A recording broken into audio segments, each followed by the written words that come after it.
Hey guys, it's Pete here. We're here at the Hapeville 1-2 criterium, and we have Amber Pierce here to help me analyze this race. Super pumped to be here.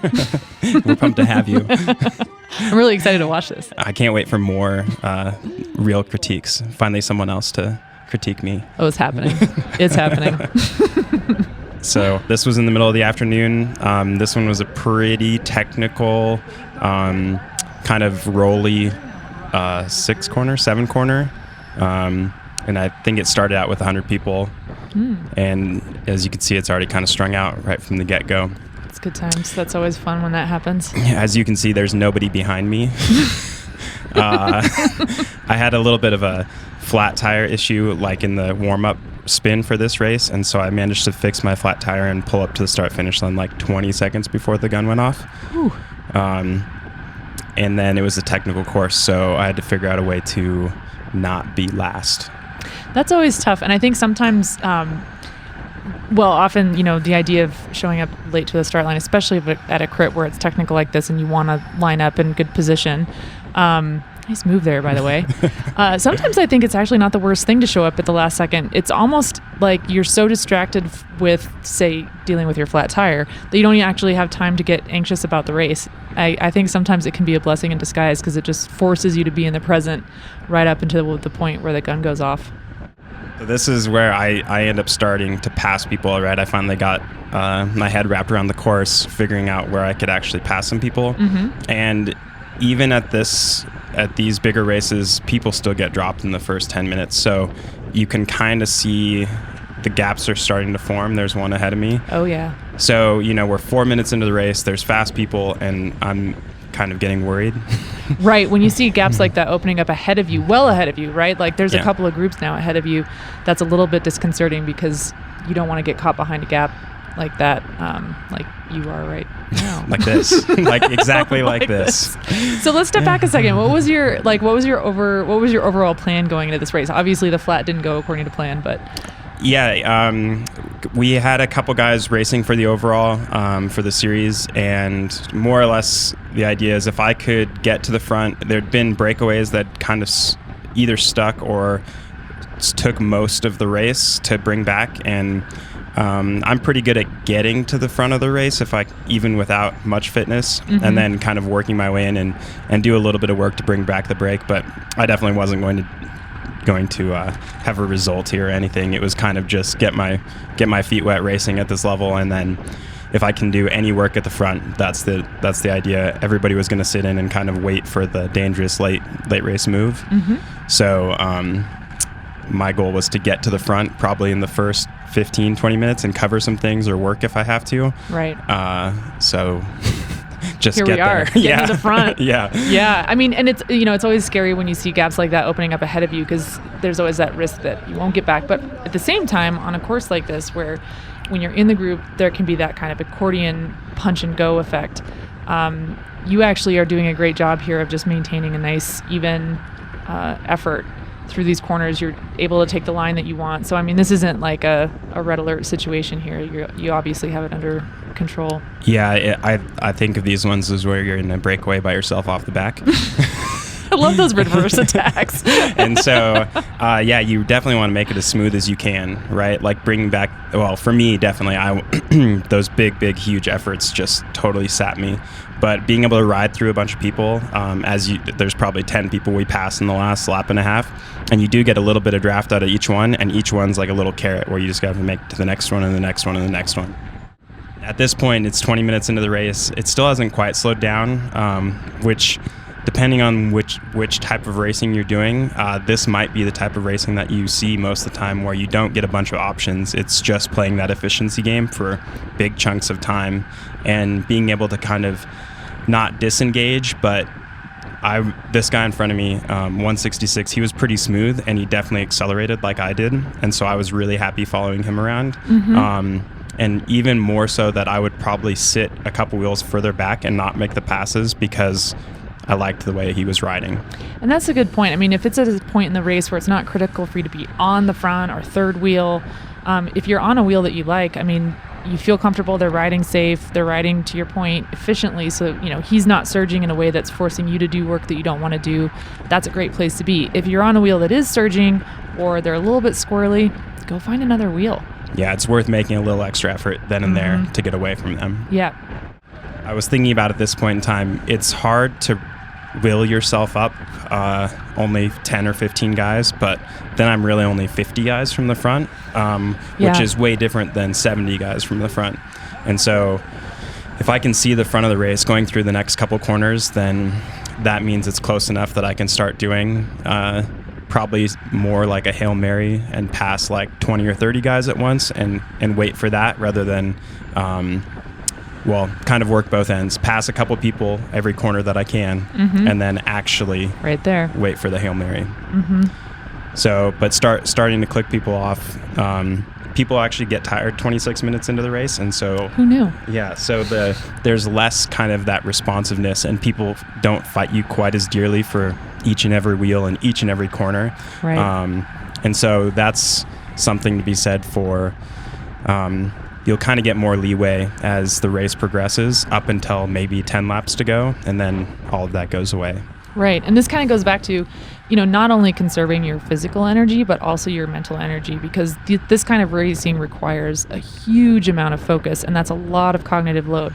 So during that time when it was really fast and strung out, and it didn't make a lot of sense to put down a lot of power to make up position, you were not only making really efficient use of your physical energy stores, but it also kind of gave you a second to collect yourself mentally, recharge mentally, because you're not fighting for every single wheel. You found a wheel that was comfortable and efficient, stuck with them for a while, and now that you're getting down to the more crux part of the race, you're able to be mentally really sharp on this. So that moment where it slowed up just a little bit, instead of just thinking oh, thank God, and slowing up with everyone else, you were able to recognize the opportunity and seize it.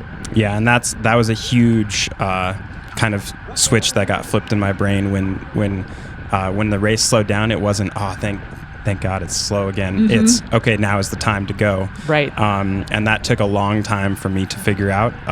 But once I did, it's like you're waiting. You can't wait for the race to slow down so that you get to capitalize on it.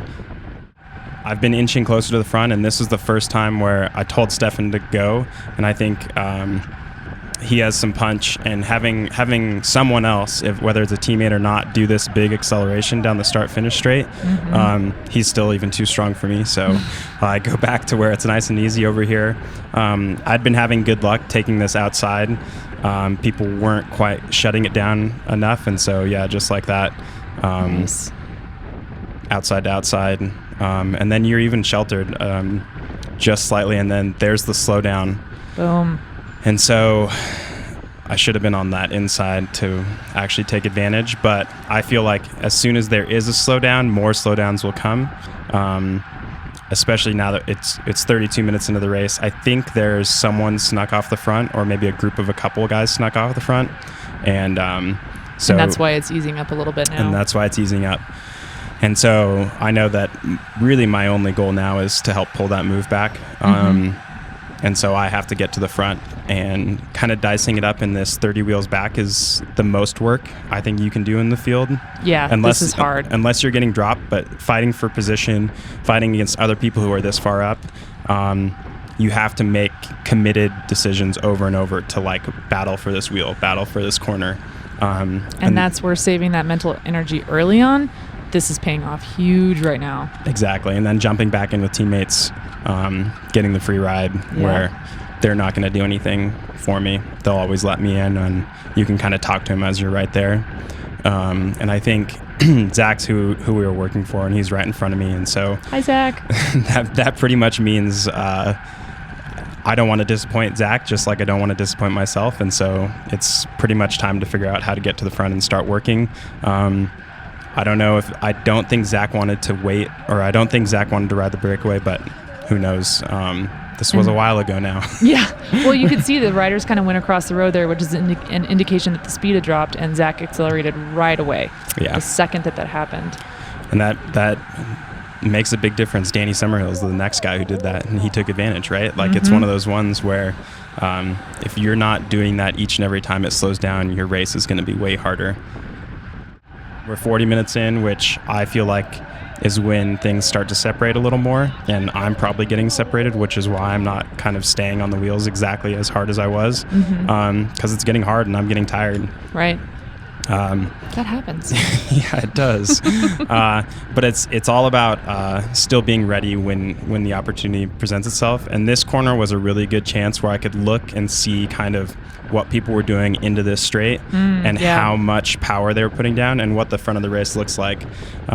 It's only a half a second viewpoint when the building clears and you get to see everybody, but that's a great way to know how much work you're going to have to do when you come out of that corner. Right, like if you see the front of the field and everyone's out of the saddle and gunning for it, you know that acceleration is coming down the line for you. Exactly, and it's only going to be worse by the time it gets to you. Right. But if you're seeing everybody fan out, you can know that it's about time for you to accelerate, or whatever you're going to have to do based on what they're doing. Right. And so much of bike racing is anticipation. We've talked about this before. Even a fraction of a second being able to anticipate an acceleration or an opportunity to move up can be the difference between 150 to 200 watts, and over during a course of a race. Again, that adds up. So anything that you can use, whether it's looking at a flag to figure out where the wind is coming from if you can't quite feel it, or like you said, finding that line of sight where you can see the front of the race, and that will enable you to anticipate a little bit more, which again just goes back to saving energy. Yeah, and that's what it's always about. It's like that dimmer switch where you just want to be slightly better than everybody else, and that's what makes the difference. And that's one where, it's never like cut and dry. It's you're just slightly better, almost immeasurably better than other people, and that's what does it for you. Just subtle and over and over. Yep, and that's why. We have to keep doing it every single time to get better and better. It takes a lot of practice. It does. So looking through the corner, you can see that it's bunched up. And so I'm pretty sure that this is my only chance that I saw. Nice. Look at that. Yeah. But yeah, a little tight. You can hear the whoa in the video. I think I said sorry as I was sliding up. And this is Jake, and I told him, yeah, sorry, I didn't mean to do that, but I'll work now. And he goes, okay, if you're going to work, that's fine. And so this is where, I said I would do one thing, and I think the brake's pretty much already gone. It took me so long to get up here that I'm not doing much, but at least it's hopefully kickstarting the chase again. Like when it slows it down like that, the move is definitely not coming back if we're going 25. Right. But if I'm working and people see I'm motivated, the problem is I think the guy on my wheel, his teammate is up the road and a couple other guys. So, it's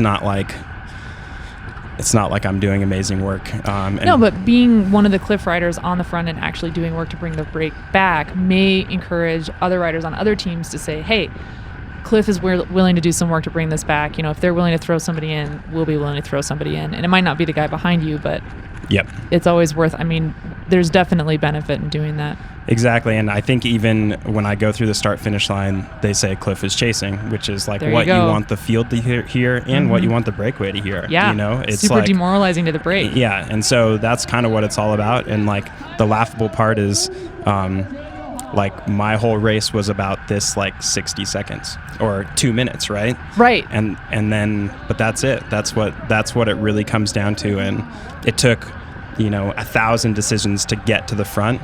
And it's all for it's all for your team. Yeah, and it's such a short period of time, right? And then guys start kind of attacking into things, and but see, look at that. There's a whole team that came by you there, and I think when you get to the front, you keep the speed high, especially in a case where you don't want the brake to stick. That's huge for encouraging a chase, and not even necessarily encouraging a chase, but just to encourage that activity and animate the field again, because that again brings up the speed. And then as soon as the gap to the brake starts going down, the people in the brake know it, the people in the field know it, and that just starts to change the dynamic of the race. So bike racing is crazy. It comes down to split-second decisions and split-second actions, and honestly, efforts like this can be less than a couple of minutes, but can absolutely totally change the trajectory of a race. And when you're on a team and you have more than one like obviously you have more than one person in the race, you have more of that ability to create the race and to just nudge it in the direction that you want it to go. Yeah, and it's just a nudge, right? Yeah, but that's all it takes sometimes. I mean, in fact, most of the time that's all it takes. Yeah, I'd fully agree, and it's crazy that's that could be the difference. That could be the 5 seconds. Your pole could be the 5 seconds difference that they get caught with half a lap to go, or someone bridges across. It always comes down to these super small actions that actually change the way the race outcome actually happens. Right, and just by virtue of the fact of you having gone to the front and done that work, it now takes a ton of pressure off from your teammates, because if anybody else is looking at your teammates, they can say, hey, Pete was up there taking a pole. Yeah. So it takes the pressure off from them and gives them an opportunity to be ready, hopefully, when the brake gets caught. Yep, exactly. Nice work, Pete. Oh, thanks. 40 minutes to get a 60-second pole. Hey, you made lemonade out of lemons there, buddy. Here we're taking a look at the Hapeville Crit down from Speed Week. This is the ride analysis where we can take a look at and see kind of how this race stacked up. It was only 60 minutes long, 57:40 actually, which I think makes it harder. Oh yeah, the shorter the race, the harder you can go. The harder the field can go. The harder everybody can go. The harder everybody can go. So one of the interesting things is that as I was chasing, that was obviously the hardest 6 minutes of the race when the race starts exploding. It was only 400 normalized, which is still hard. That's a lot of effort in a short period of time, especially right at the beginning. If I could have planned that, I probably would have put it here at the end. Right. But the start of the race is often hard. Yeah, it is. Anyway. And then when you're trying to make up position, that makes it tough. And looking just at the raw data up at the top there, you can see there's a lot of really high spikes in there. Yeah, I still hit 1,300 watts sometime in the first 8 minutes of the race, so hard enough. But the speed wasn't that different. We were just going fast and we were staying fast, which I would say actually is kind of representative of the whole race. Right, which we saw with everybody being strung out. Yeah, so the race stayed fast. That hill made us slow down a little bit, but I think that kind of robbed us of any real speed through the start-finish straight. So you never had to worry about going 40 miles an hour. You only had to worry about going 35, and then just staying on top of everything. The race does get easier as I progress. Obviously, the first half was the hardest, especially based on the way I raced the second half, but kind of settled right at threshold for the majority of the race. And when I was recovering in the field... He was using air quotes just then.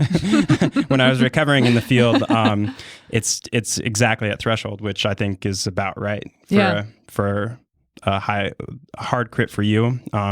You kind of should be hanging out at threshold if you're already on your limit, and you'll actually feel better if you're only going that hard. Right, and I think that's pretty representative of a lot of criterium races. Just the fact that they start off really hard, it goes pretty berserk from the gun oftentimes, and then you know that eventually at some point the race itself will settle into a rhythm, and I think that's exactly what happened here. I think the last kind of cool thing is I did spend 12 minutes coasting.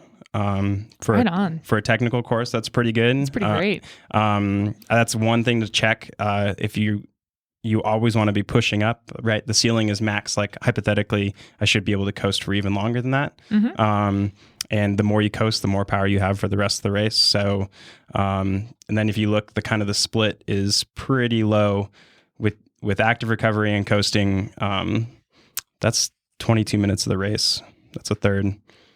That's 40% actually. So that's pretty ideal. That's pretty good. And then anaerobic was another big chunk, and that's 20 minutes at above 400 watts. So that's kind of how these races go. Really characteristic, right? It's punch and recover. Mm-hmm.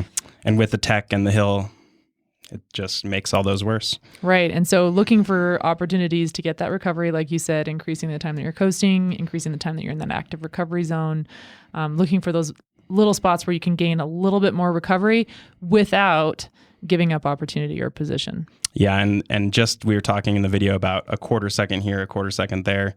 That's what makes the difference. If you do a quarter second every lap on two corners, like that's 2 minutes more of coasting you got to do for the whole race. So Right. And if we look at the effort that you put out in the beginning just to make up position, I mean, that was hard, but as you pointed out, it wasn't crazy.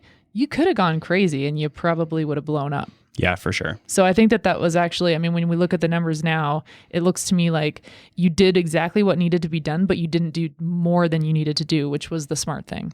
Yeah, that ride the line. Ride the line. Cool. Nice job, Pete. Thanks. If you like that video, give it a thumbs up. If you saw something that we could have done better, leave us a comment below. If you want to see the full race, it's right there. And if you want more race analysis, you can click up here. And if you want to subscribe, you can click down there. And you know you want to subscribe. Always. Oh, yeah.